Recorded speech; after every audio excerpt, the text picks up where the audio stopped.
ياسين والقرآن الحكيم إنك لمن المرسلين على صراط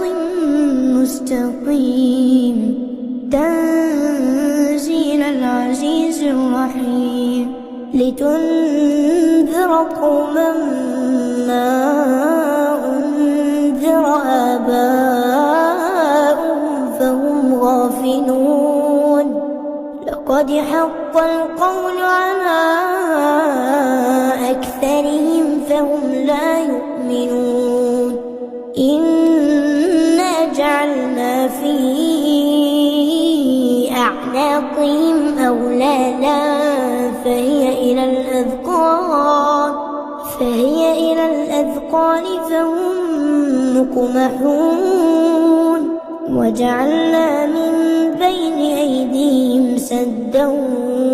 ومن خلفهم سدا فأغشيناهم فهم لا يبصرون وسواء عليهم أأنذرتهم أم لم تنذرهم لا يؤمنون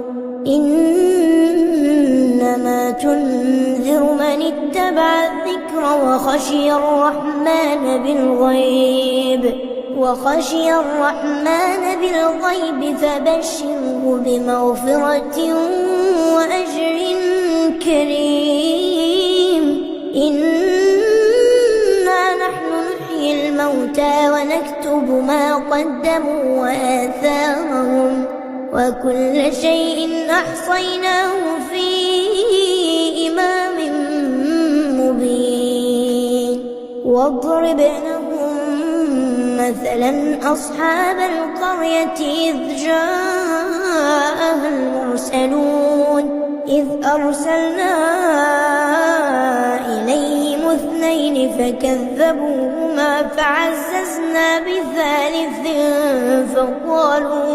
فقالوا إنا إليكم مرسلون قالوا ما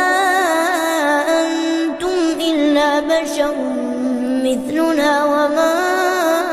أنزل الرحمن من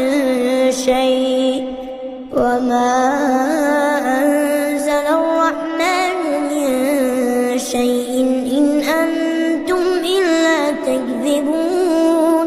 قالوا ربنا يعلم إنا إليكم لمرسلون